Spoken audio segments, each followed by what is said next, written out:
Hey friends, what does Jonathan and David and HB2827 have in common? Well, that's the topic of today's ICHE Take 5. In my personal devotions, I've been reading in 1 Samuel. I love that book because I love the men that are willing to lay it on the line. They're willing to fight for what is right. And we have two men here. Jonathan, who was the son of King Saul. King Saul was in his tent, twiddling his fingers, not knowing what to do as the Philistines were attacking.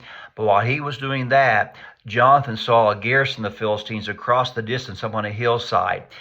And he had to crawl on his hands and knees alongside his armor bearer just to get to the top of this crag to where he fought and killed 20 Philistines by himself in less than half an acre. Fast forward a few chapters to King David. Once again, King Saul was in his tent fiddling his fingers out. While he was doing that, a young shepherd boy, the Bible said, ran quickly to the battle to fight Goliath. And my friends, these were men of valor. These were men of might. These were men of conviction. These were men of standards. They were willing to lay it on the line for Israelite freedoms. And that's what we have been doing, and we want to continue to do as we fight HB2827. I cannot say enough good things about the homeschooling family. When I say the family, I mean all of us homeschoolers. All of us have different motivations and different methodologies of homeschooling. But when it comes to legislation, we became one family and one voice. I don't care if we were sectarian or non-sectarian, whether you're in Northern Illinois or Southern Illinois. Everybody came to fight this fight. Right now, the bill seems to be stalled on the floor of the House. I think we have reason to feel pretty good right now, but we are not willing to claim victory until the session is over. The sponsor says she's still working on wording, which would suggest she does not have the votes. So thank you to all those who have done so much. Personally, I want to give a couple quick shout-outs to Will Estrada from HSLDA, flying back and forth to Illinois even this week. He's back here again, speaking to a support group. Personally, Ashton Bandy, the head of the LTF, has been huge in doing so many behind-the-scenes activities. I love my ladies at Ad Hoc Committee. Those organizations join with the ICHE to represent statewide organizations. There's been numerous Facebook groups, support groups, co-ops, and just individuals. And folks, we've committed thousands of dollars to this in the last 4 months. And we're not a rich organization, but people have given to help us out. And so we want to say thank you for those who have given so generously.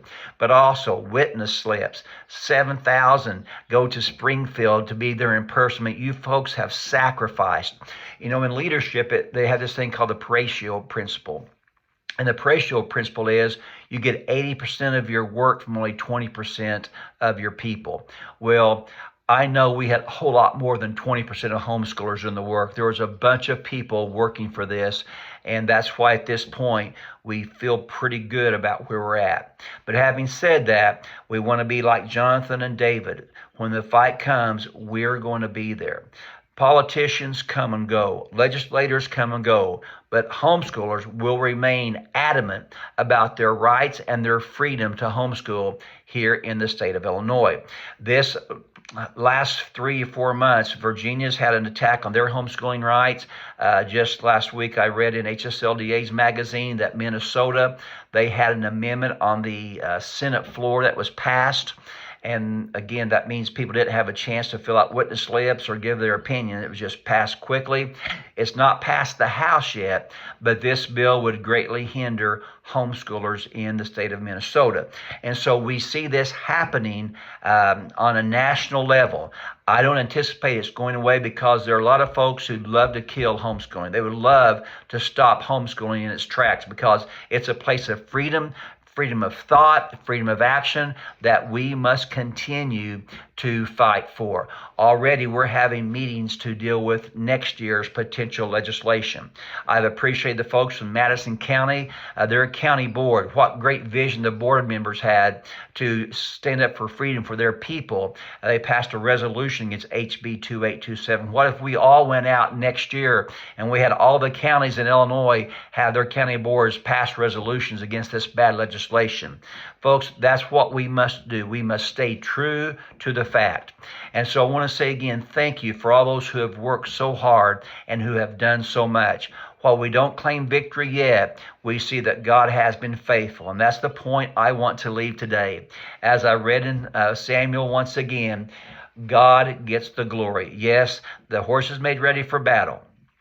Some trust in chariots, some trust in horses, but we trust in the Lord our God. Many of you have prayed, and some of you have even fasted throughout this whole period. And folks, that's where we give the glory to God. Yes, we work and we work hard, but God's the one that gave us the right people at the right time with the right legislators to make this a difference. And folks, going forward, I see with kings like King Saul and also even with King David, he had an oopsie too. It's easy to get caught up with your power and your position and just forget the purity of what we do. And that's what we must stay adamant about in not just this fight, this session, but in future fights as well. So go out there today, be a Jonathan, be a David, ready whatever battle comes to threaten our homeschooling rights, we're going to be there. We're not going to compromise. We cannot compromise with this bill because we'll just open up legislation for other bills down the road. And so that's the posture of HSLDA, of Ad Hoc Committee, of ICHE, and other organizations that work with us. We're going to fight this battle every session because politicians come and go, but homeschoolers remain forever. Folks, God bless. Thank you so much. This is Kirk Smith with ICHE.